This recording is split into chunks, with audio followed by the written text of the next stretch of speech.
a pre-reunion dinner with 40 friends, who said, "Why did you show up just for the 50th reunion?" My borrowed Jerry Farber line was, "I only came to find out the names of your cardiologists, oncologists, dermatologists, urologists, neurologists, psychologists." My friends couldn't stop laughing, and they probably still are.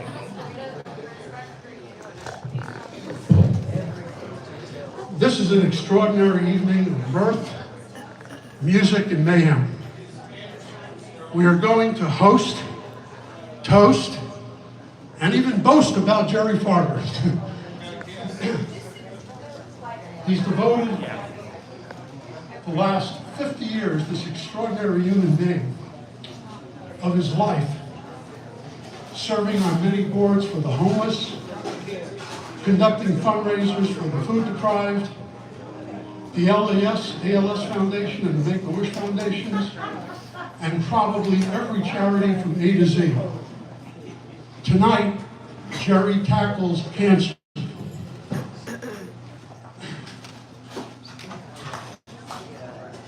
When Jerry asked me to assist him in his 85th birthday celebration, I asked him who can make it a benefit for a very special friend Greg Presmanis introduced me to over 20 years ago.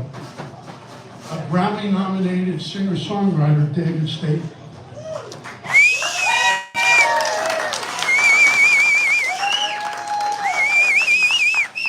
Without hesitation, Jerry agreed, as he always does.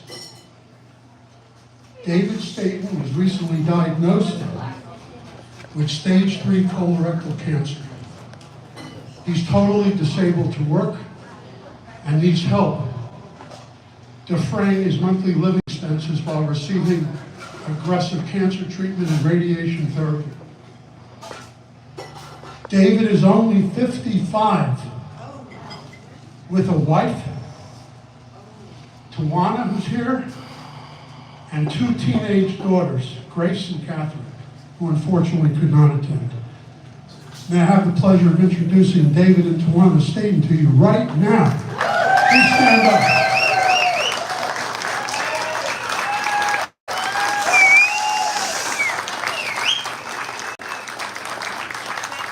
What an honor to have you, brother, and your family from Nashville.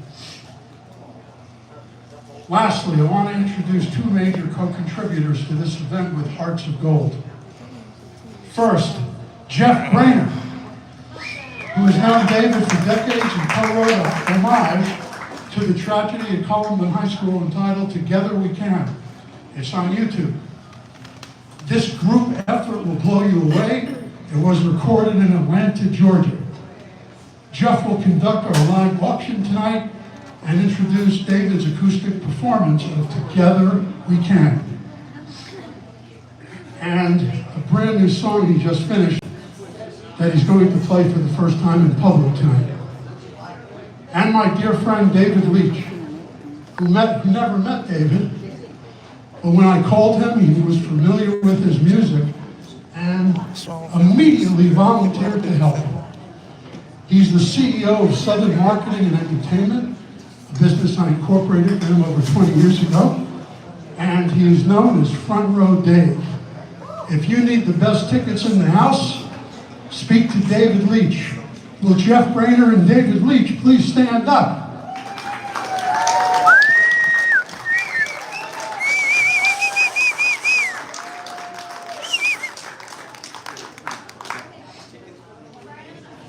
And now, here's Jerry!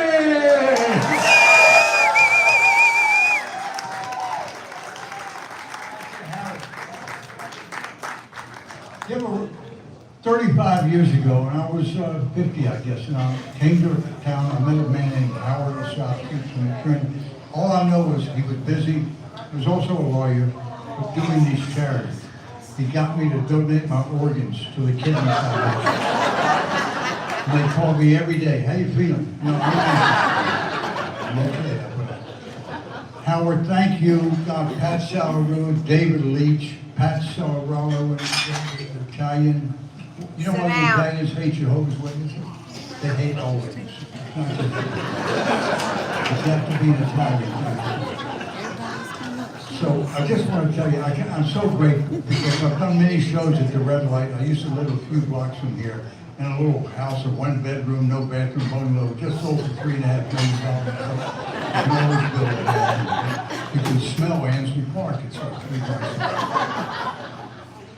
So yes, I'm 85. It's no big deal, but my prostate can beat up Michael Jordan prostate. And every man over here said he knows. I used to pee. I never thought about peeing. Now it's like yoga. I got to do yoga. I concentrate. I do a value equation.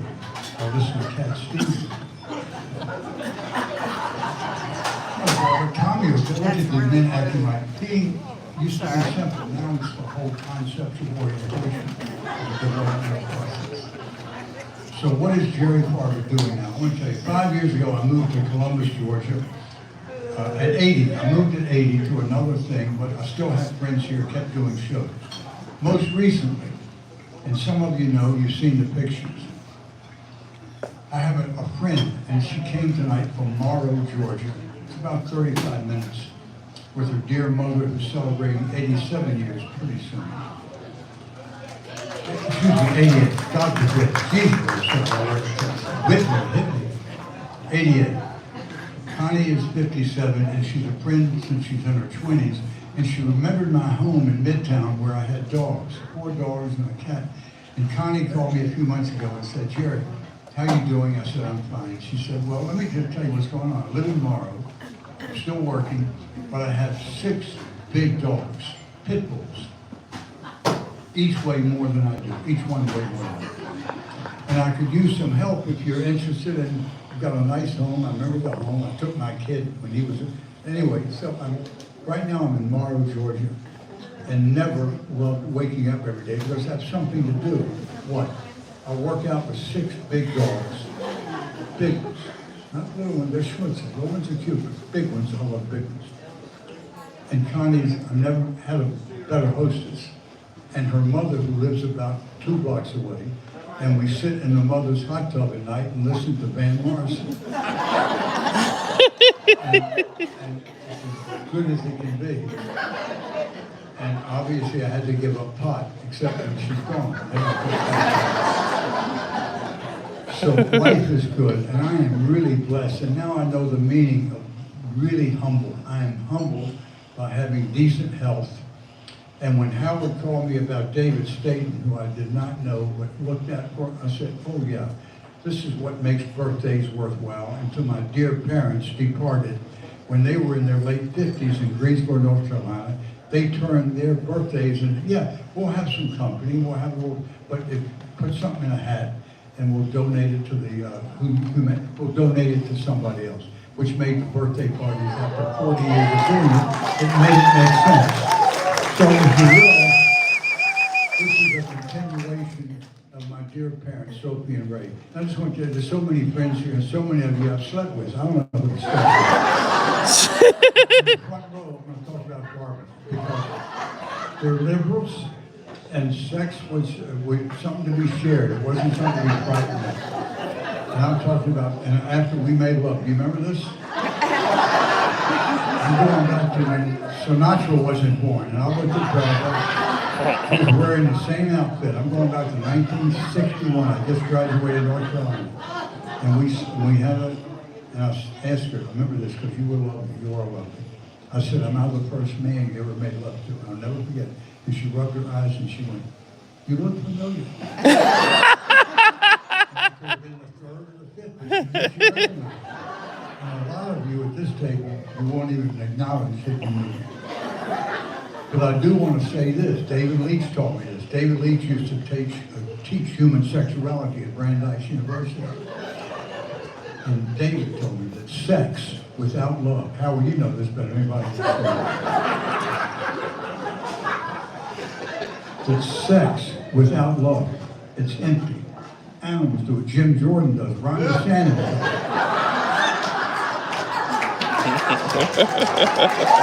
I had to pour that out. Thank you. I just wanted to give a little thermometer. Sex without love is empty. But, as Jeff Brainerd told me, as an empty experience goes. It's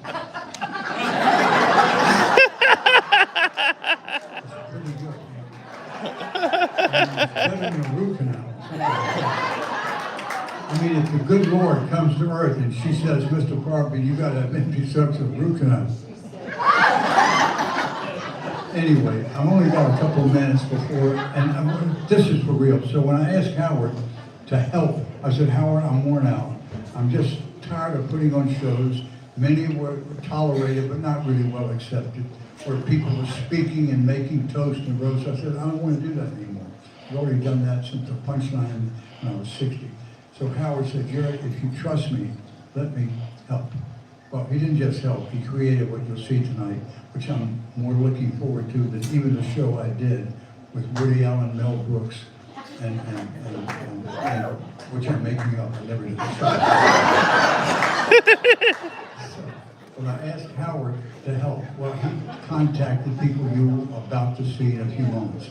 So thank you very much for showing up. This is, you know, we hear bad news every day, and it's despairing to me. My son Joshua and I, he said, Dad, I don't want to watch news anymore with wars, Russia, Ukraine, and all the things. The worst news I've heard was Carolina's not even going to be in the NCAA. I mean, Ukrainians killing Russians and vice versa, that breaks my heart, but we're not Tar Heels. And we have 7-foot black guys and we're still not winning games. You all don't know, you're white people, you don't get what that means.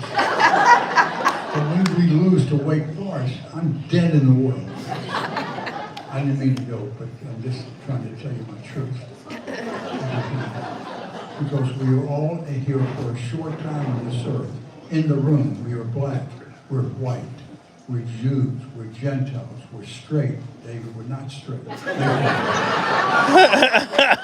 handsome. Billy, I'm not that handsome.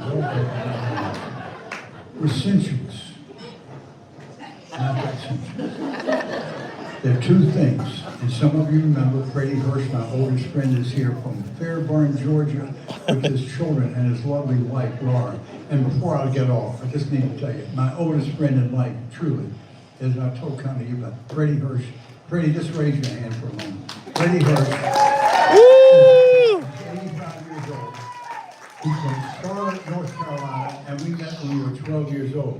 There were so few Jews, and the Jews came up with little organizations to try to get Jewish kids to meet each other. None of us married Jewish women.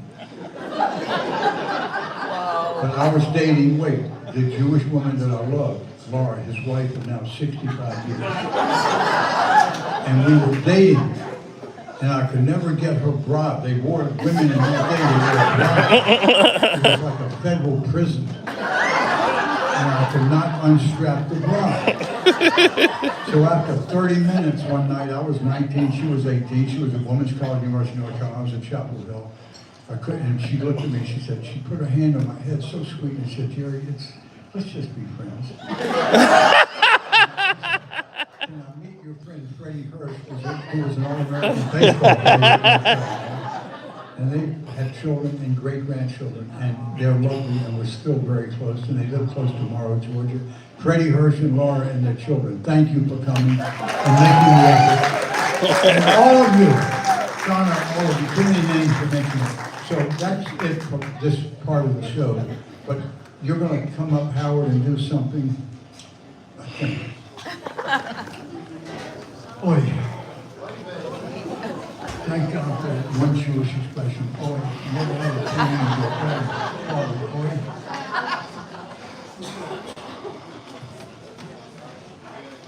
Happy birthday, brother. This is from John Ossoff, United States Senator from Georgia.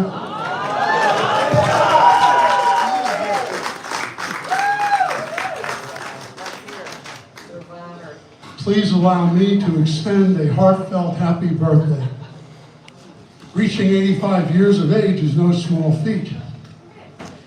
As you continue into this next chapter of your life, please know that you have my support in all your endeavors to entertain the people of Georgia. Please share the lessons you have learned through your years with those around you. Sincerely, John Ossoff.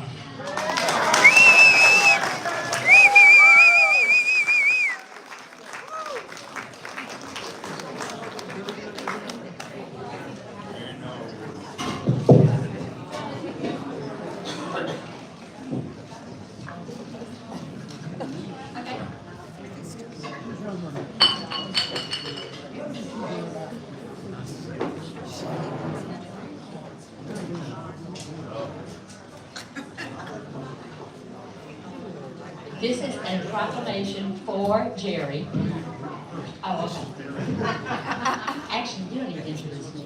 Why don't we just do the proclamation? I'm here in Norwood City Council, been around a long time.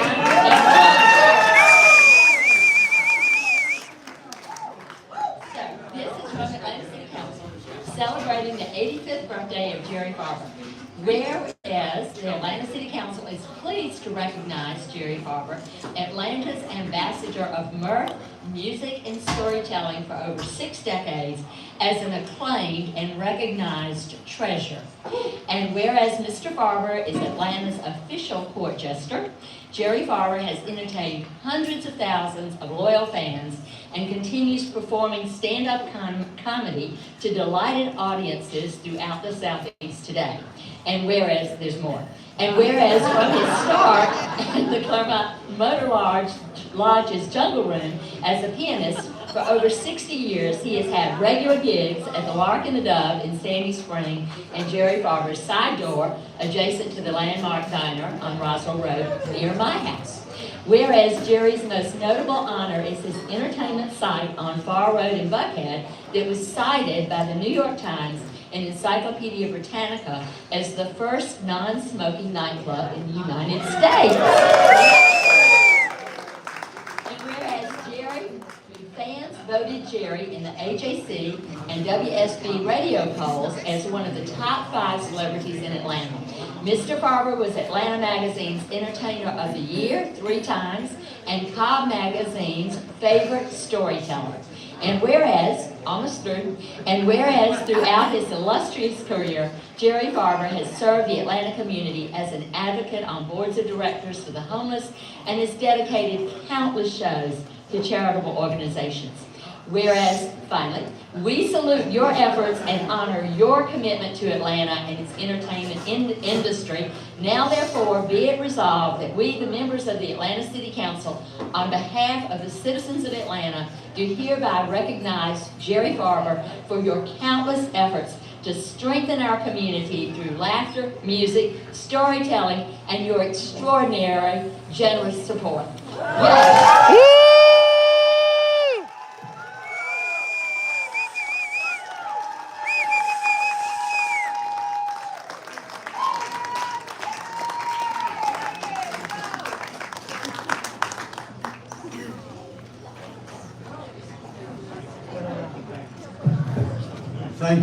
Thank you all, and good night. The party is just beginning. One more time for all of you involved, Paco Chicken, of course, all of you, and special guests to come. Dave Chappelle, Michael Jordan, Michael Bloomberg, Bernie Madoff will not be here. But wait till you see who is. Thank you all from the City Council. God bless you.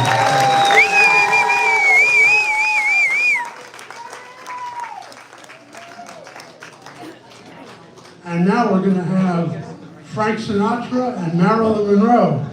First, Old Blue Eyes, the chairman of the board, Frank Sinatra. Kelly, are you ready back there? I think. Oh, how you doing? How you doing?